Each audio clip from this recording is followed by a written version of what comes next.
Hey everyone, welcome back to another episode of Around the Bird Bath. I'm your host, Dan Nerdahl. I definitely need to check up and see which episode number this is. Obviously, we've had a couple bonus episodes drop since the season, but starting to get things going again. Season's right around the corner, just a few months away, and had the opportunity for this episode, and it's actually, to my knowledge, the very first current UTSA baseball player that we're having on the podcast. So want to extend a big thank you to Meet Me Apparel. They reached out to us and asked us if we'd be interested in having one of their NIL athletes, Caleb Hill, left fielder for UTSA baseball, on the podcast and kind of work an NIL deal for Caleb coming on and talk mostly about, how the fall ball season went. You probably saw the recap of the fall ball World Series, but just get Caleb's thoughts on the team after the fall and how they're looking come the spring, when they enter the American Athletic Conference. So big thanks to Meet Me Apparel for setting that up. A little bit about Caleb. He's a senior. He's going to be a senior this coming season, left fielder for UTSA baseball from Grandview, Texas. Prior to UTSA, he was at Nicholls State for 2 seasons. While he was at Nicholls State, he had a 1.000 fielding percentage. He also spent 2 years at Temple Junior College. His sophomore season at Temple Junior College, he batted .413 with 8 doubles, 1 triple, and 5 home runs. His junior year at UTSA last season, it was his first season with the Roadrunners, made an immediate impact on the field. He was third on the team in batting average with .319. His slash line was .319, .388, and .525, good enough for a .912 OPS. He had 13 doubles, 4 triples, 7 home runs, 41 RBIs. He was hit by pitch 11 times. We're going to talk about that a little bit. He had 11 stolen bases. He was second on the team with the stolen bases. 354 batting average on balls in play, 411 weighted on base average, and his weighted runs created plus was 119. And how weighted runs created plus works is it's kind of looks at, runs you contribute to and runs you create, and the average for college baseball is 100. So for Caleb to have 119, that means he's 19% above average in that category. He appeared in 53 games played as UTSA's left fielder, one of only 4 returning players to appear in over roughly 35 games. So definitely one of the veterans of the team. Outside of Caleb's NIL deal with Meet Me Apparel, he also has a NIL deal with Boosted, an apparel company, Bucked Up, a performance and fitness company, and then he's a chicken and pickle athlete as well. So really enjoyed talking to Caleb. I've talked to him a few times, around the field, and ran into him at a couple football games, and was really excited that we could get this set up, and had a good time talking about the season and just everything that he's looking forward to, both from an individual and team aspect. And we're going to take a Cumbia break and cut over to that interview. Before we do, I want to give a big thanks to our Patreon board of trustees and big money donors. It's because of their generosity and just our Patreon members in general that allow us to do these interviews, allow us to bring this extra coverage to you. And so, thank you to our board of trustees, Digiteek, John Outwell, Lino Perez of Los Dos Rowdies Tailgating, Gary and Ruben representing the UTSA Bird Gang Tailgate, Ray Redding and Meet Me Apparel, Brandon Grell and the Grell Realty Group, Annie Elizalde and Proficient Benefit Solutions, Ian McClendon and SYCR LLC, Brandon Padron, Ryan Squires, Waterman Construction, Javon Townsend, VP of the DFW chapter of the UTSA Alumni Association, and UTSA Annual Giving. Also, don't want to forget our big money donors, Ben Tovar, the Bunch family, Zach Espericueta and the San Antonio Podcast Network, Alejandro Benavidez, Jacob Cavazos, board president of the UTSA Alumni Association, Maddie and Mandy, Jenna and Andy Anzaldua. Had a great time meeting both of them in New Orleans at the UTSA Tulane game and hanging out with them. Rick Cortez of Rowdy Road Grillers and Home Field Apparel and Home Field Apparel, where you can use the discount code UTSA wants home field, and that gets you 15% off your first purchase or 10% off for returning customers. And that's in partnership with Alamo Audible and our partnership with Dave Campbell's Republic of Football. So thank you for their support with that. And once again, thank you for listening. Hope you enjoy the interview, and birds up.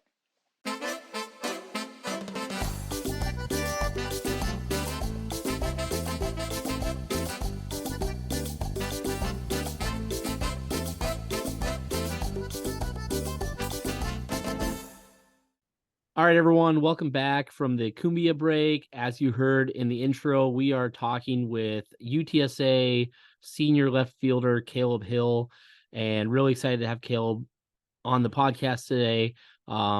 First actual current UTSA baseball player that we're having on the podcast. We'll get to that in a little bit and how we were able to make that happen.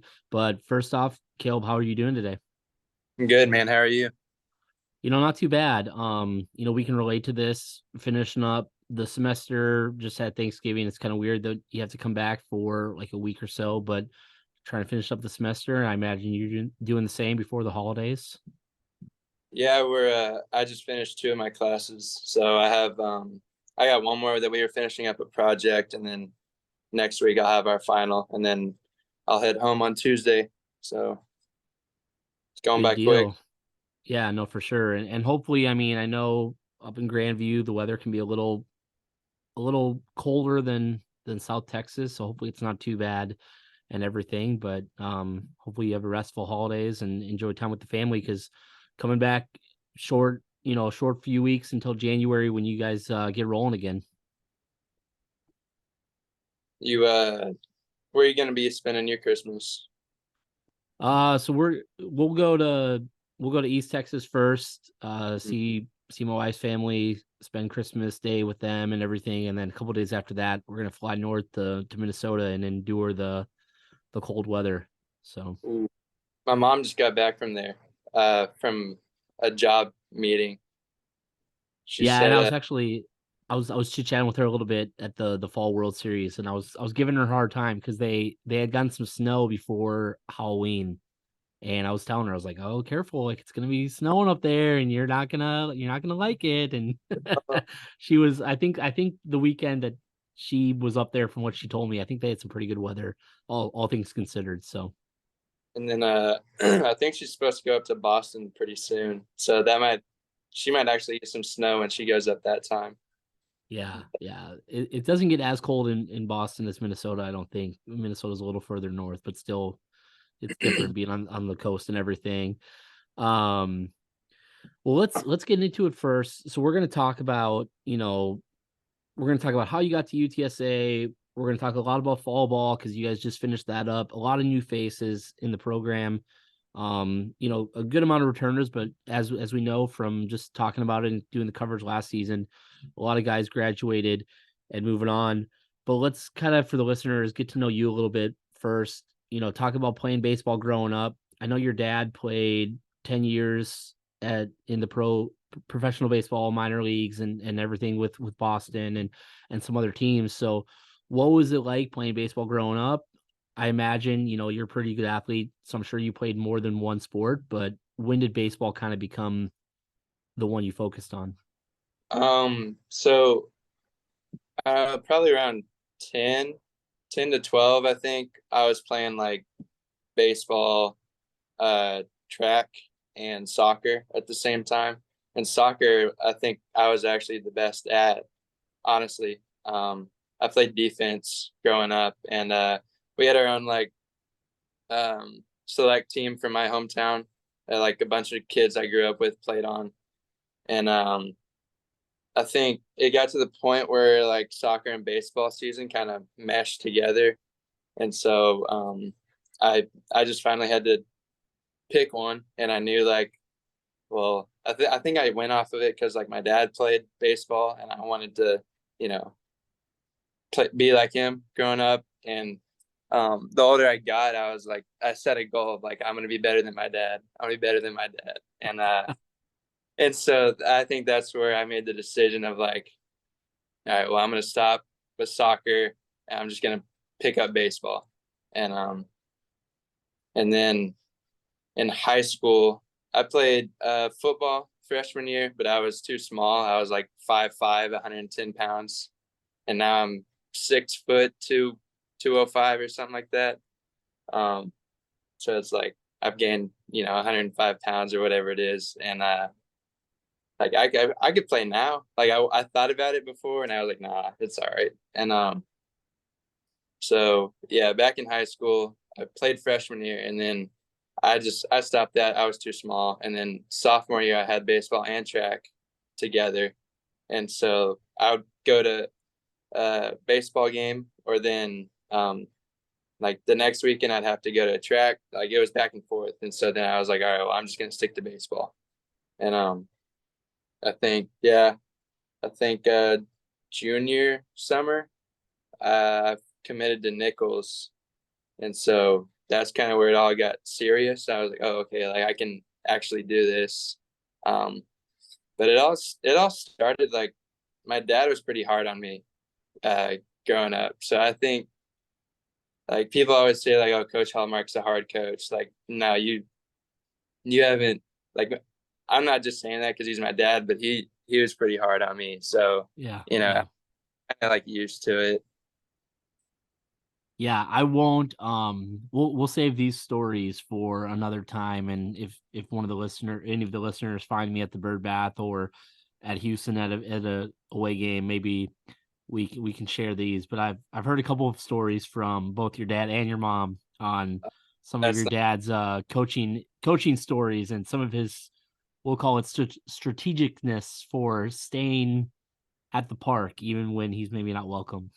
And some yeah. times where he was maybe asked to leave the premise, and but anyway, that's for another time. And so I'm not surprised to hear that he was hard on you, but at the same time, like I think there's a time and a place for it. And I think I've had the opportunity and the pleasure to talk to your dad a few times, and it seems like he's got a good balance between it, and understands the bigger picture with it and stuff. So No, yeah, he's started to chill out a little bit ever since because he coached me in high school.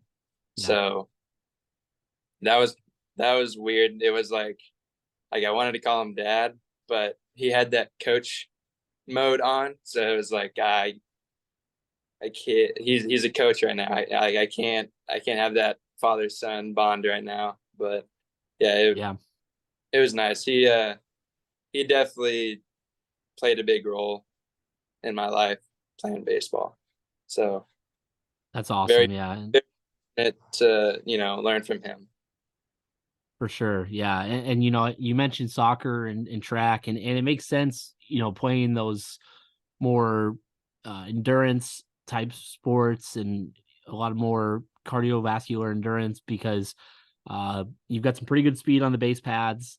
We'll talk about that with, your stolen bases and just your range in the outfield, tracking down fly balls and making some acrobatic catches and everything. So makes sense that there's some speed there, and that's always nice to see with your outfielders and everything. So Yeah, so you mentioned Nichols State, and then after Nichols you went to Temple Junior College yeah. for 2 seasons. And I think so. Were you at Temple during COVID and everything? So when COVID happened, I was a freshman at Nichols, Okay. and then so I got that year back, Yep. and then I was like, all right, well, like I like it here. I'm gonna go back. So I went back to Nichols, and then you know, whole whole 180 of my first experience there. and I didn't enjoy it there. It was 8 hours from home. I think that being sick of being so far from my family kind of set in. So then after that, after my second year at Nichols, I went to Temple, um, and then I played a year there at Temple, and then yeah, that's how I ended up here at UTSA. And Coach Butler coached me at Nichols, so that's kind of how like like he had heard about me going to Temple and all that. So Yeah, and I definitely noticed that we're forging that kind of Temple to UTSA pipeline because Yuli was from Temple too, right? yeah, he played the year before I got there. Okay. And Yeah, then for this year, like I know some of the names like Zolam and Ty Tilson, they're both from Temple, right? yeah, you got Zane Spin Oh, Zane and Spin, sorry. I was getting I had the uh the soccer Zoe Lamb. I had that name stuck in my head. And so yeah, Zane Spin. Zane and Ty Tilson. Okay. Yeah. So and then actually Sammy from last year. Sammy played Yep. with Yuli, Zane, and Ty as well. Yep. Very cool. And talk about your experience at Temple because I know that there, for those the sickos in the college baseball and the JUCO community, probably very familiar with Temple Junior College. What's their history like, and how was your experience with them? So Coach Mack is the head coach there, and he actually started up the program from the ground up. So like he's been the coach there ever since that program started. Oh wow. And they've had like a couple coaches that filtered in and out, but then he got Coach Kellner, who was the hitting coach, and he actually played behind my dad on the Astros organization. So that's how like I was already kind of tight with Coach Kellner. I hadn't really talked to him before until I got there, but I had met him one time or two, and so Coach Kellner and Coach Mack were there for. I think Coach Kellner was there over 20 years before he went to St. Mary's right down the road, and this was just this year. But they've always been like a pretty winning program. Zane Spin, his older brother, played for Coach Mack at Temple, and he was part of the team that went to Grand Junction. And the year before I got there, with Zane, Ty, Yuli, Sammy, they all, I think they had to beat McLennan to go to Grand Junction, and so, like, yeah, they were pretty close too. But I was only there for a year, and I always say like I wish I would have gone there out of high school. Like that was the most fun. Like you just the coaches really just let you play ball, and I think yeah, if I could do it all over again, I would have gone there out of high school. I had so much fun. Yeah. Just the guys were everyone's kind of like closer to age, and we all live in the same apartment complex. So we were always like hanging out. Like we'd only be at the field for a few hours, and then we'd all come back, and we'd leave our doors open. You just walk in and out, say hi, whatever. It was a close knit group for sure. Yeah, and that makes a big difference. You talked about when you were at Nichols and just that shift from the first year to the second year. And I mean, baseball, there's obviously like a lot of technical things to it, a lot of hard work, but at the end of the day, it's like anything else. Like if you're not enjoying the environment, if the chemistry is not right and you're not having fun, it can really impact how you play the game and how you're doing on the field and just how you feel about, I mean, baseball is such a grind. Like I never played at a high level, but just from what we see of like, you guys going from mid-February to end of May, and then if you're lucky enough or fortunate enough to go on to a regional, and then from there, I mean, those guys are playing till the end of June, and then summer ball and fall ball, like you have to really enjoy it. And you're obviously you're not going to enjoy it every single day, but if you're not having fun, it's going to start to wear on you, I feel. Yeah, and I think I talk about it with my dad. Like a lot of my friends who were good growing up, they all just got burnt out on playing. Because I mean, growing up, we used to go to select tournaments, and you would play 4 or 5 games on a Sunday, and that's kind of where like everyone else started to get burnt out. But yeah, it can get pretty draining for sure. Yeah. So when you finished up at Temple, because of Coach Butler and your relationship with him, because of some of the other guys that you knew and everything, was it kind of always UTSA, or were there any other schools out there you were thinking about? No, I put UTSA on like my list of, talking to my dad of potentially where I wanted to go. But I had some good like mid majors and all like asking about me, or I don't think I really had any like Power Five contact me or my coach. It was really just like wherever the place that would give me the best opportunity. And so I felt like comfortable with UTSA. They after meeting all the coaches, they were all just very welcoming, you know. Like with other schools that kind of reached out, I just was like, I don't know. There's just something about it. I'm not sure, you know. It was just that like gut feeling. Yeah, no, for sure. And again, getting back to just, I mean, that can make a huge difference in being comfortable. And obviously, UTSA, so when you were going to be coming in, kind of a good time. I mean, they came off a pretty good season, a very good season, 38 wins, just shy of the program record, had a very good conference tournament, came up just short, kind of got snubbed in the selection process in the selection committee. So what was it like coming in the fall? You've already played a little D1 baseball. Now you're back at the D1 level, and then you're coming into a team that kind of this group of super seniors and a lot of guys with the COVID year, and they're looking for some redemption, and you're the new kid in town coming in. So what was that like, that kind of that first fall ball experience and just getting to know the guys, and who did you kind of lean on for support and get used to all Uh, of that? so I probably like followed JK and Malone quite a bit, just because coming in, I kind of knew right away they were like who everyone looked up to. Just older guys, good leaders, good head on their shoulder. Um, and then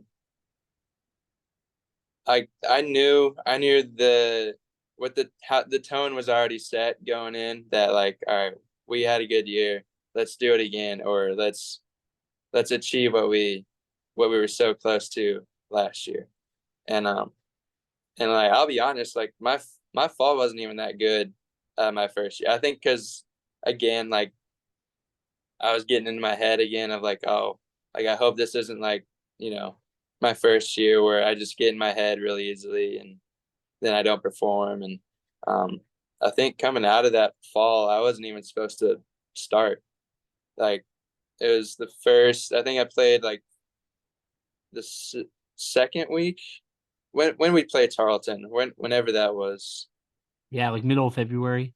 It was pretty early. Yeah, I think I sat out the first or second series, and then I finally started playing. And then so I think once I got in there that first game, like that's kind of where I got that momentum and had my groove back. And but yeah, I didn't even have really a solid fall here the first year. Um which then kind of like freaked me out because I was like, great, like here we go again. Um, Yeah. but yeah, I think Malone and JK were definitely the guys that like everyone looked up to, and they made it clear when we came in like what the goal was and still is. Like we're so close, so Yeah. close. Yeah. Well, and I think what's neat hearing that about Luke, and we had Luke on the podcast about a month and a half, a couple months ago, and he talked a lot about his journey and just where he was at, and he talked about how COVID was so helpful for him. It gave him an opportunity to kind of reset and come back in and really turn a corner. So I think it sounds like he's someone that he had been there before, and he knows like what this game offers and how you have ups and downs. And since he had gone through it himself, he knew what to tell you to kind of keep you going forward, and probably saw the potential that you offered and just the team as a whole, and how you could help them out. And I think what was interesting too, you mentioned kind of getting off to a slow start. It seemed like there were so many guys like yourself and Taylor Smith and Antonio Valdez that you were having that hard contact early in the season. The balls just weren't dropping the way they should have. And the good sign about hard contact is eventually the luck's going to turn and go your way. Yeah, they'll eventually fall. Like that's what we always say. Just keep your nose down and keep going. Like eventually they'll start finding holes. So Yeah. that's where like it can get mentally exhausting too, because you're doing everything right and you're still not getting the outcome that you want, you know. Do you guys have anything like during practice, or do they set anything up that's kind of for your viewing only that gives some of that advanced analytics on like exit velo or anything like that? No, we don't have anything like that. Okay. Yeah. No. Not like hit tracks or what these other schools have. Yeah. They'll probably get it after I leave, I think, just because the budget's going up. But Yeah. Yeah. One of the few things that we would like to see added to the bird bath. Yeah, because I think like Charlotte, that's the first school that always comes to my mind. Like they're always, posting about everything that they've got. And I think it's just insane what's out there, and just everything that they can track these days. Like, I mean, it almost seems like you get this like little piece of technology, and then that just opens the door to all these advanced analytics and things that you can monitor and stuff. yeah, the pitchers have one for um like the spin rate or miles per hour. So they have one like that that they put like you've probably seen it. It's like halfway between the mound and the plate, the black and red box. Mm-hmm. Yeah, so they have something like that, but for hitters, we don't have anything like that. Yeah, it's funny you mentioned that. When I've seen that at the practices and the scrimmages, I'm surprised just the way that the baseball can take so many weird bounces that it's never been hit, or no one's ever sent like a 110 exit velo ball off of it or something. Yeah. No, it'd be cool to see some of these balls that we hit, because I mean you'll get a hold of one and you can hear the dugout just go, oh, Yeah. you Yeah. know, or like see ya. Yeah, for sure. So we talked a little bit about your junior season already. You had big moments in the outfield and at the plate. I think my most memorable, like kind of individual moment for your junior season was the Houston Christian game. You had the diving catch and then the double play that kind of kept the game where it was and kept it within reach. For me, someone who kind of like likes to look at the more advanced side of baseball, I think what was more impressive than the catch, because you've done that before, was the precision of the throw to Layden, and like where he set up, knowing exactly where the ball was going to come. And that, I think that was the biggest difference in making that a double play, because it went right where it needed to.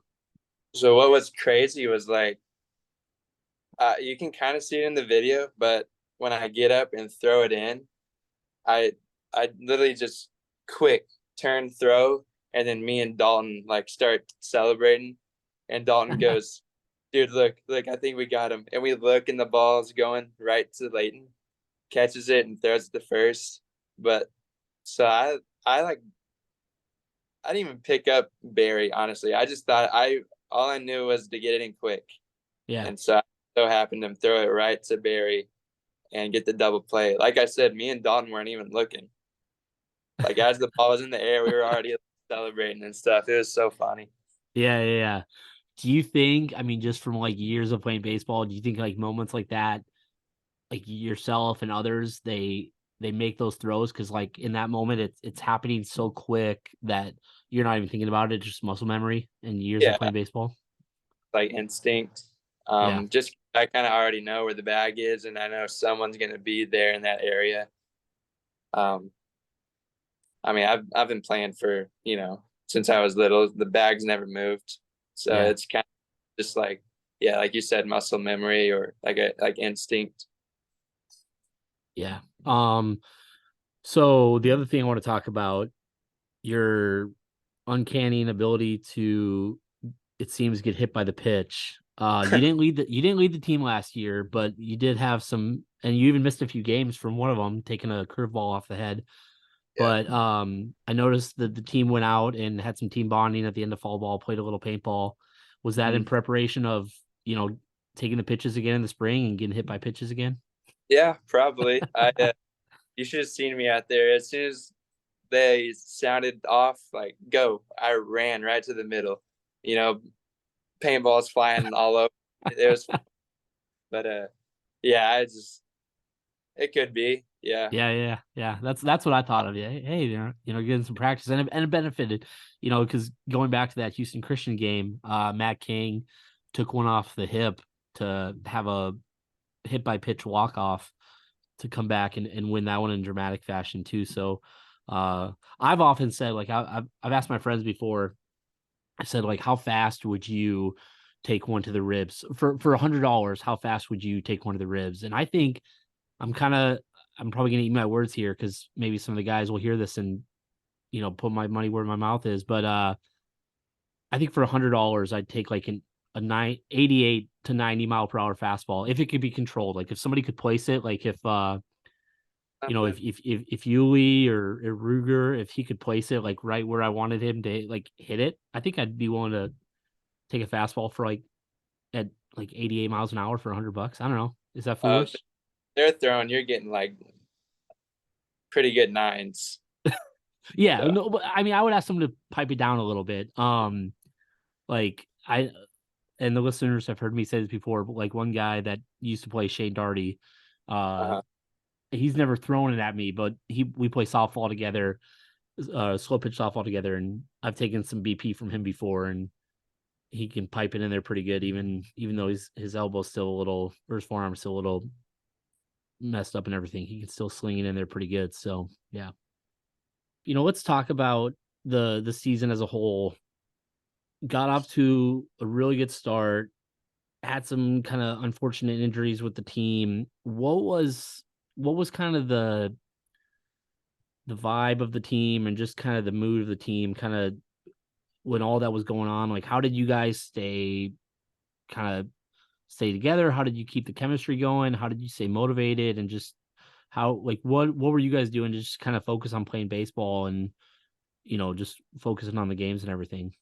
um, probably just, and we kind of preach this quite a bit of like control what you can control. Yeah. Trees are out of our control. We were just lucky to have good people on the bench as well. Because yeah, me and Isaiah always said like, yeah, I mean, if someone goes down, like we got another one to step up, and they're just as good. So we just knew that we had the depth, and that helped out a lot. Just keep playing, and if it happens, it happens. Yeah.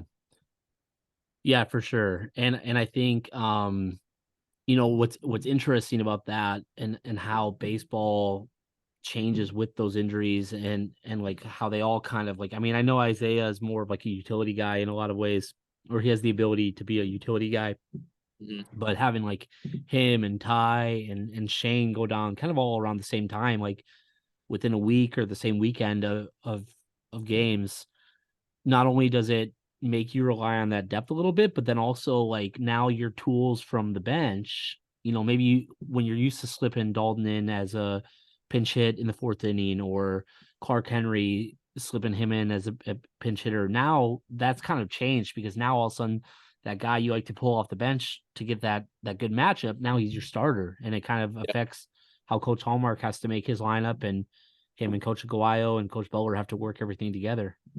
Yeah, towards the end, they were really playing around with a bunch of different lineups. If you remember, they put Malone in the outfield to start the Yeah.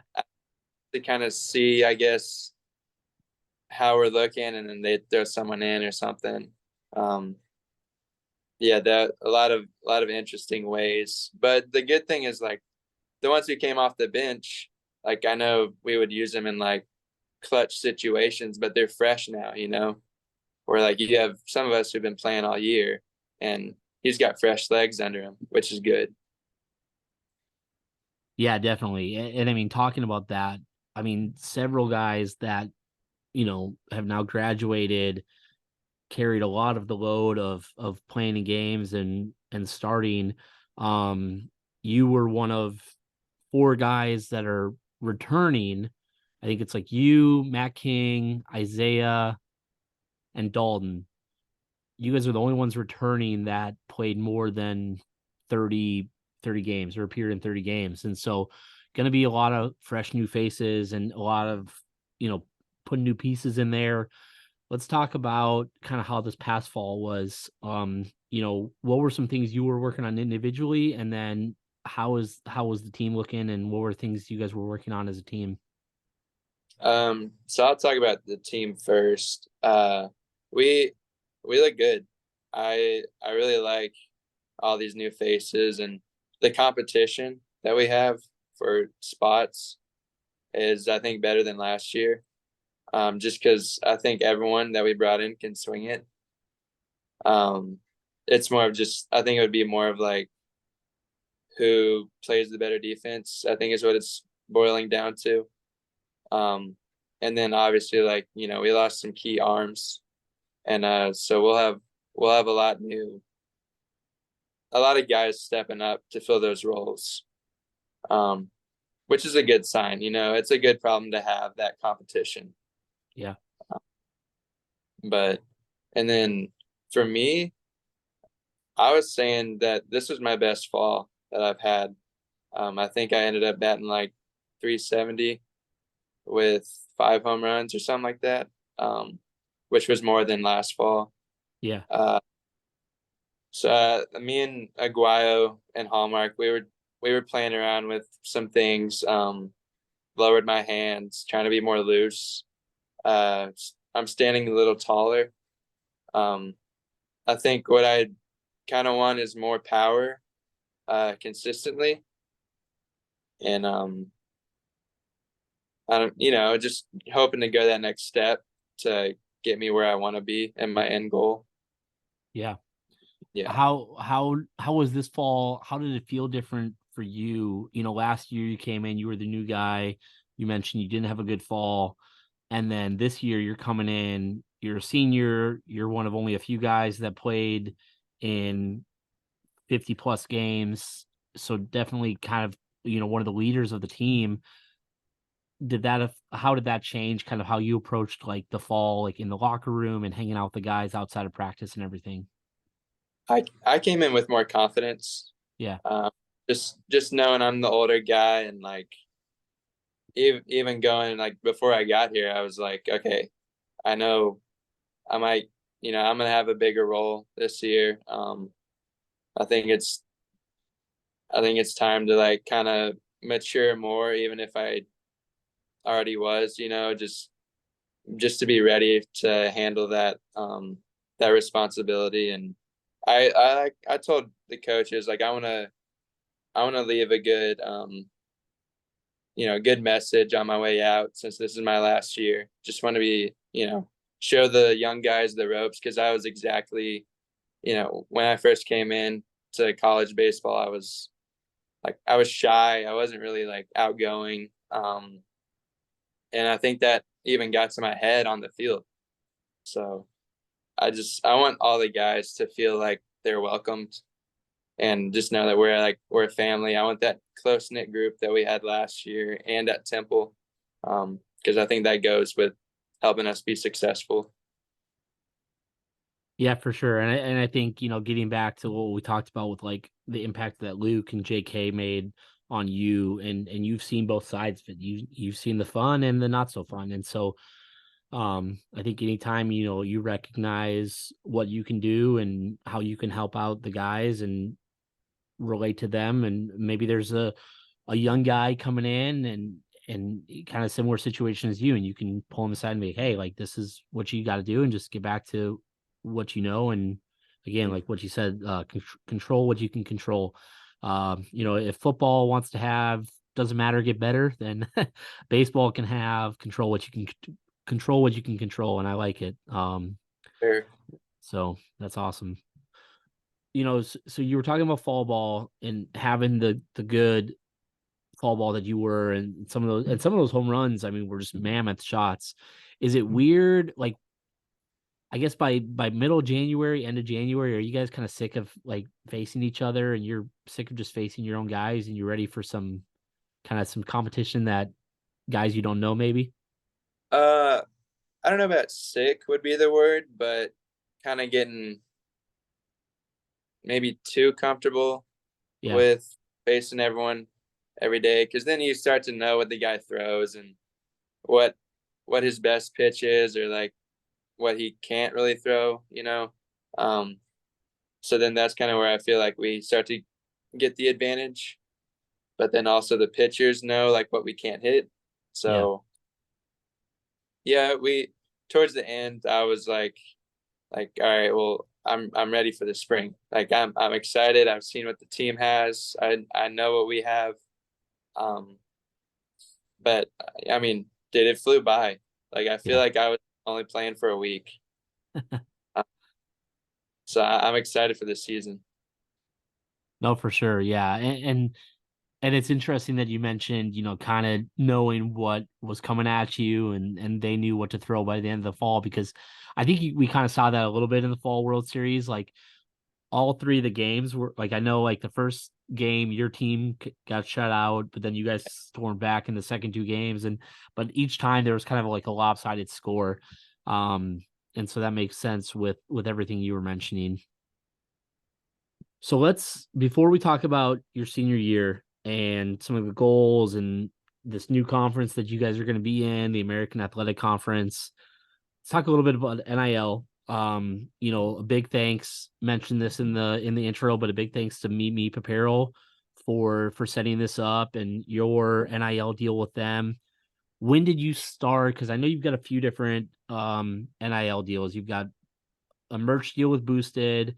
You've got kind of a protein supplement deal with Bucked Up, and then Chicken and Pickle, like an athlete endorsement deal, and then obviously Meet Me Apparel. So when did you start looking into the NIL avenue? And I know Luke kind of helped you out a lot with Meet Me Apparel, but how did all of those things come together, and how did you start kind of getting those deals? So actually this summer, my cousin was getting married in Atlanta. And so my mom, dad, and I all drove out there. And on my way there, I'm sitting in the back seat and I'm like, I'm just going to start reaching out. And so I sent, a lot of messages to a bunch of different companies. And I think Boosted was the first one that responded. And then I think when I got back from the trip, that's when Ray had called me. And so then we started talking, and then that's how that got set up. And um and then the Bucked Up, that was just kind of like out of the random or something. I kind of saw something and I went and filled something out. And then me and my roommate Aiden actually have a deal with that Chicken and Pickle now, which was the most recent. So I was just kind of bored one day out of the summer, and I just started reaching, because I knew like I was coming back and I wanted to help my mom out with like rent or something, because we don't really have like time for jobs, and so that's where like this NIL really helps out. And like it actually, you also grow that relationship with like me and Ray, we're I feel like we're closer now. We talked the other day about, just catching up and stuff, and I feel like that also could help, like, post baseball in the real world, like growing those connections and stuff. Yeah, for sure. I mean, opening doors, networking, Yeah. getting to see, because you're playing this game at a high level, and it, in so many different ways, it's becoming more and more of like a business, and for the student athlete, for the people, for the coaches, it's their job and everything. But you're getting kind of your first opportunity, if you will, of like interacting with a boss or a representative, and being able to promote your own brand and put yourself out there. And I think that's what's unique about each of your deals. Maybe not chicken and pickle as much, but with the other ones, a lot of it is kind of like what you put into it, how well you promote your brand, and that can pay off just like in the business world. And so I think it not only does it help you guys out, or it has the opportunity to help you guys out financially and ease some of that burden, because baseball, you only get 11.7 scholarships. They just increased how many guys can be on scholarship. The 25% limit's still there, or minimum is still there. So not only does it help with that, but also you get to dip your feet a little bit in the kind of the business world of the adult world. Yeah. Like I said, it helps grow those connections, and you start to like get comfortable talking to like adults, and reaching out to people who you normally wouldn't, you wouldn't feel comfortable talking to someone you don't know. Yeah. And I mean, you'll see this too. You saw it last year probably, but like, I know you guys have in a few months the Birdies for Golf fundraiser coming up out at the golf course, and a lot of former players go out there. You guys are obviously out there as the current players. Meet Me Apparel always has a presence out there, but you kind of see that networking come together, and it presents the opportunity for you as individuals and the student athletes, but also it kind of helps the team as well. Like the team from a team aspect, Coach Hallmark, he's fundraising for the team, and he's doing what he can to raise the budget. So he's kind of doing his own, NIL in a different sense as what you guys are doing. So you get to see kind of how they do it as well, and learn from that. Yeah, for sure. And I know Coach Hallmark works hard, like, for us. He loves us, and he does everything he can to make our experience here like the most enjoyable we can have. So that's where, like, I'm glad I made this decision to come here, because the coaches really love us and care for us. Yeah. No, that's awesome. That's awesome to hear. So let's talk about, a few short months away. Like you said, it'll be here before you know it. Senior year, new conference, American Athletic Conference. I just posted on my Twitter the other day.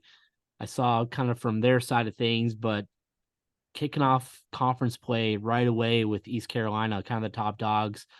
How are you guys feeling about the new conference? Like, who are you looking forward to playing? Like, some travel destinations you're looking forward to? How are the guys feeling about all of that?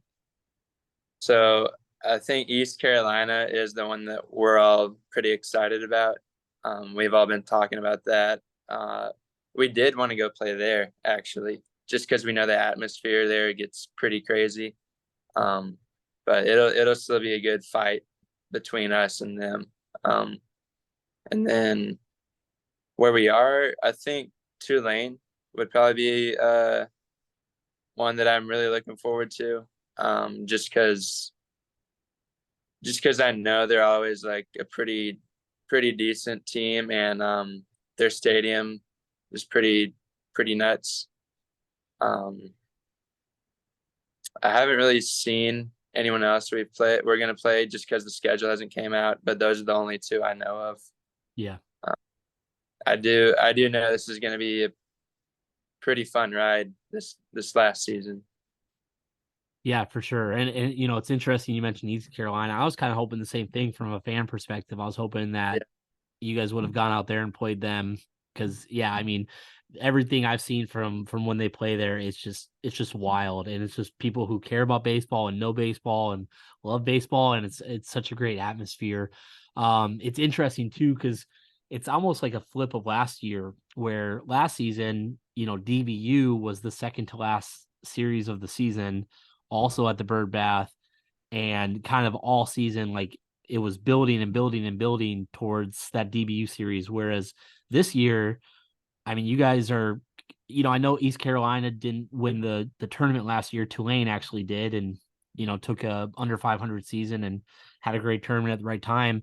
But now, flip this new conference, and it's like, all right, you get the top dogs right away, and you got to prove yourself right away. So Yeah, it'll be fun. What I was thinking of was like, if you were at the DBU series, I think it'll be like that. I know the outcome wasn't what we wanted, but overall that series was a lot of fun. It was a lot of yeah, fun. yeah, no, and I mean, what's crazy is like you look at the score, and maybe you don't see this, but I mean, you look at the box score, the inning by inning of those games, and it's like at least two of the three, if not each and every one of them.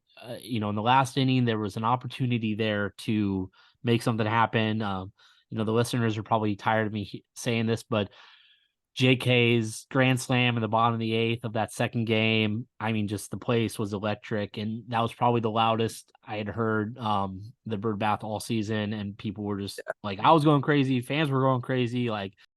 So we still talk about that, the JK home run, that top three like best like moments of baseball for me. And I didn't even do it. Like just Yeah. being there, that from JK, that was insane. Yeah, I can't. So were you in the dugout, or were you on the base pads? So what was crazy was I was on first. I Okay. just actually got hit in the head from their close. I Yeah. got hit, and then I jogged down to first, and JK comes up, and Coach Aguayo leans into my ear and goes, "JK's gonna win this right here." And I was like, "No shot." He was like, "He's gonna hit a grand slam. Watch." Wow. And I think it was like a couple pitches go by, and he, gets a hold of it, and I'm running to second, watching, and it goes over, and then that's when everyone just goes nuts. Yeah. And Coach Aguayo comes into the dugout and goes, I told you, this is gonna." Yeah. And the way like the Bird Bath is set up, especially in right center there, I feel like the ball just kind of like disappeared into the darkness. There's not a lot of lights over there, like outside of the one shining on the field, so the ball can kind of disappear I in think it those was late night games. well, Yeah.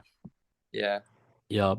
And I think a lot of people forget Sammy came up either right after him or a couple, like maybe two batters after him, and almost hit one out himself too, right? I think so. I think Sammy like hit one to the warning track. Did they catch it? Yeah, Yeah, so the third out, because I think JK did that with two.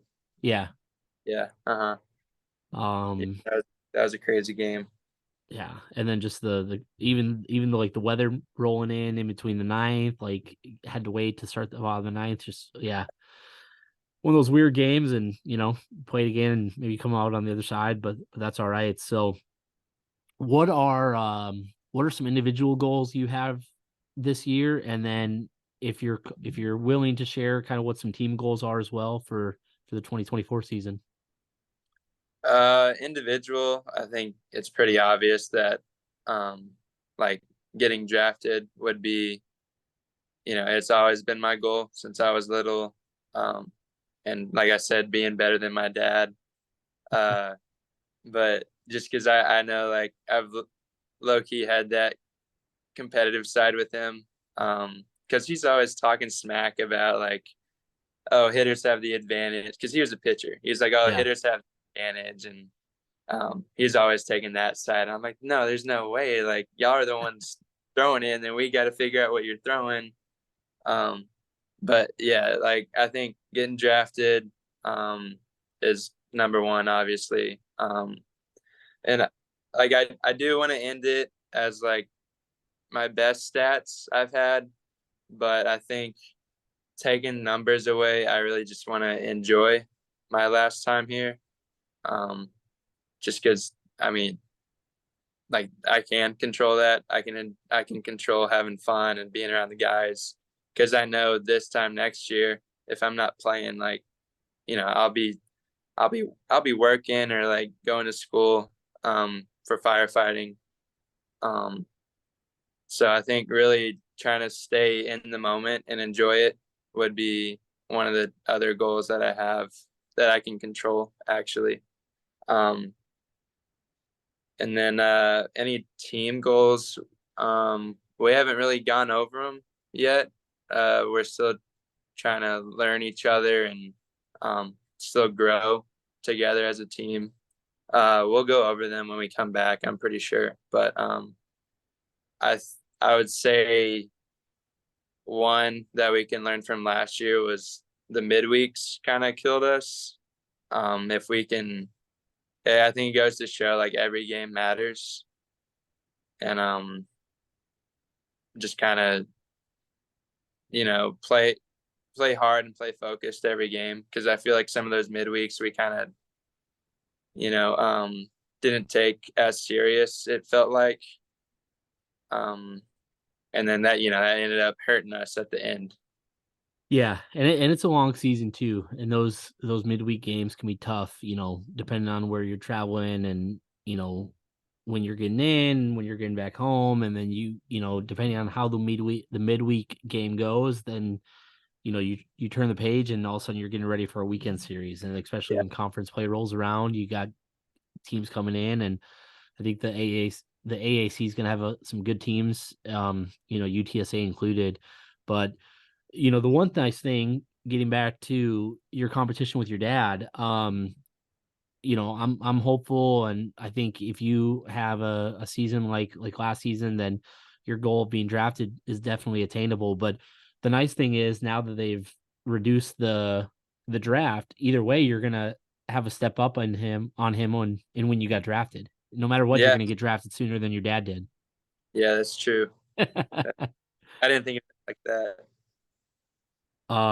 But yeah, I mean, we're hoping the best for you individually and also for the team. Excited to see some of these arms that we saw through the fall. Already some big names through the summer of guys coming in, and then how they were doing in the fall, and it looked like guys on the mound were definitely delivering as well. So really looking forward to seeing it all kind of come together, excuse me. Come together in a few short months in February. So Yeah, it'll be here sooner than we know.